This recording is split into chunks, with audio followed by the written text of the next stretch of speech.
Broadcasting live from the True Crime Today studios to the world. This is Murder in the Morning with Tony Bruschi and Stacey Cole. From the Hit Killers Podcast, Murder in the Morning. This doesn't ever get any easier for Diddy now, does it? The amount of damage this guy has done in the last 30 years and gotten away with. I find it to be shocking, and that takes a lot to feel like something is shocking. But they're coming out of the woodwork now because they feel safe, and that's a good thing. Dawn Richard, a former member of the girl group Danity Kane, has now filed a lawsuit in Manhattan federal court against Sean Diddy Combs, accusing him of years of psychological and physical abuse. The lawsuit alleges that Combs subjected Richard to sexual harassment, groping, and verbal abuse during their time working together, spanning from 2004 to 2011. Richard, who rose to fame through the MTV reality series Making the Band, claims that her lawsuit that Combs often created hostile work environments filled with violence and threats. According to Richard, Combs' explosive temper often led to violent outbursts during which he would throw objects across the room or at people. The lawsuit further alleges that Combs routinely demanded that Richard strip down to her underwear and made demanding remarks about her body in front of others.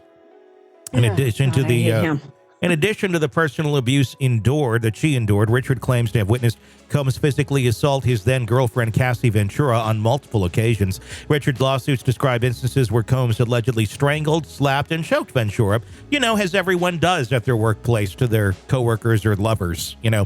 That's just what you do in front of people. At least in Diddy's world it is.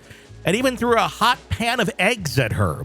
The lawsuit alleges that when Richard tried to intervene, Combs threatened her life, warning her not to speak about the abuse or face consequences. Miss Richard has bravely added her voice to the growing chorus of victims sharing their harrowing stories of abuse, reads the lawsuit. Together, they seek justice. Combs representatives responded to the lawsuit, calling the claims fabricated and of course they did. Of course they did. Suggesting that Richard was attempting to use the lawsuit to promote her career. Quote, "It's unfortunate that Miss Richards has cast their 20-year friendship aside to try and get money from him," Combs' representative stated. Quote, "Mr. Combs is confidently standing on truth and looks forward to proving that in court." Tony, you mean the truth where he never beat the crap out of his girlfriend, Cassie, but then we saw the video and it was like, whoops, sorry. That truth? Truth. I'm getting counseling and I'm praying to God and I'm not asking for forgiveness. Dehydrated? Was that part of the excuse too? That he was dehydrated, or what was it? I'm exhausted, or I don't fucking know. But then he even took the apology video down too. Yeah, like after it all came out, I was like, oh, whoops. Yeah. Bad. The lawsuit also implicates those around Combs, including record companies, for allowing his alleged abusive behavior to occur in public settings. Richards complained asserts that companies such as Interscope Records were aware of Combs' abusive tendencies and failed to intervene. In May, CNN aired a 2016 video showing Combs assaulting Ventura, leading Combs to issue the public apology, calling his actions inexcusable. Richards' lawsuit follows a separate legal claim by Ventura in November of 23, which was settled out of court. Richards seeks unspecified damages for economic losses, physical injury, and emotional distress. The lawsuit's the latest in a string of legal battles Combs has faced in recent months, many involving allegations of sexual misconduct. Despite these accusations, Combs continues to deny all claims, and his legal team has moved to dismiss many of the lawsuits. God, every day there's a new one this week against Diddy. Yeah, I mean, do we need to draw up like a bingo card? Who's going to sue Diddy next? Yeah. I think you really legitimately could. You really could. I do too. Like, look around who's around him and you put like either who's going to sue him or what he's responsible for. So you got like Tupac's murder on there. I honestly, this is just my conjecture. I would not be surprised if he was responsible for Biggie's murder too. And I know, yeah, I think there's some bombshells coming. And I know he was on his label. I know that they were supposedly, BFFs and all that shit, but he wanted to leave. Christopher Wallace, who's the Notorious B.I.G., wanted to leave Bad Boy Records. And at the time, Bad Boy, he was their big one. They had some up-and-comers at the moment.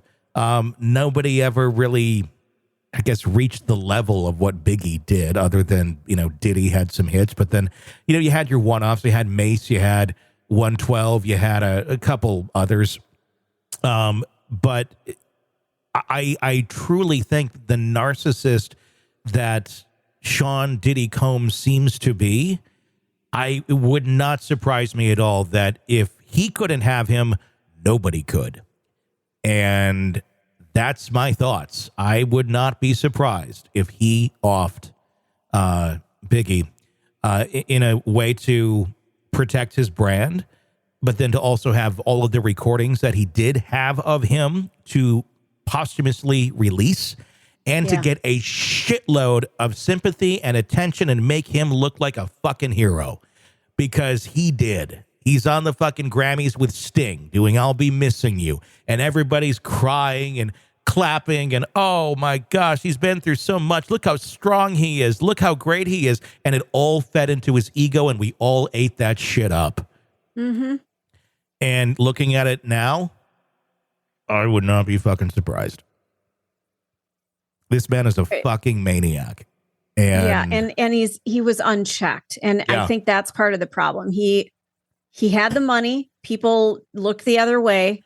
And that's how people with money operate. Not all, but when you are at that kind of level, I think you can get away with so much more. And everybody, they're afraid of you too, because you do wield power. Mm-hmm.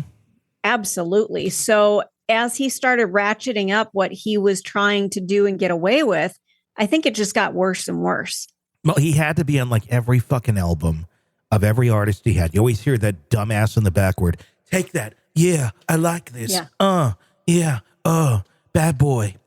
You hear it on every fucking thing that they put out. And it's just like, this is someone else's work. You're the fucking producer. Shut the fuck up. Yeah. You just sit and push the buttons. And I think he was always, I think there was probably a complex with him where he was never quite as good as his artists. Because he wasn't. He wasn't a great rapper. He had a lot of collaborations with good artists of their time. I'm not saying good people. I mean, look at fucking R. Kelly and some of the collaborations there. But I think there was an inferiority complex of, he's kind of fake. Like he's not who he wants himself to be, and he never could quite get himself to be there. I think as far as being taken seriously, and as far as having a solid reputation of being a solid rapper, did he have a lot of business? Yeah, he made a shitload of money. He knew how to market things without a fucking doubt. But at the end of the day, who's fucking wearing Sean John? And yeah, I mean, it was a fad. It was a quick fad. It really didn't go on that long. So I don't know. I think there's a lot of mental issues there. It wouldn't be funny if at the end of not funny, but wouldn't it be interesting if at the end of the day, the person who killed Tupac and Diddy ends up being the exact same person? Let's be honest. Nothing kills the thrill of a good murder mystery like a commercial for laundry detergent. It's like someone slapping a closed sign on your favorite dive bar. But you're not here for that, are you? You're here for the good stuff. So ditch the ads and upgrade to True Crime Today Premium Plus on Apple Podcasts. With True Crime Today Premium Plus, you get your crime straight. No chaser. Commercial free with extended interviews and early access. It's like getting the bartender's special when the bar's already closed. Search for True Crime Today Premium Plus on Apple Podcasts. Subscribe and drink it all in. You're in the thick of a true crime saga, every detail sinking in. And then, wham, a commercial about something you couldn't care less about. It's like being served a microwaved dinner at a 5-star restaurant. But it doesn't have to be this way. Go for True Crime Today Premium Plus on Apple Podcasts. With True Crime Today Premium Plus, you get uninterrupted, ad-free episodes, extended interviews that dig even deeper into the muck, and early access so you can brag to your friends. It's like ordering the secret menu at a crime buffet. So, search for True Crime Today Premium Plus on Apple Podcasts, subscribe, and savor every twisted detail without interruption.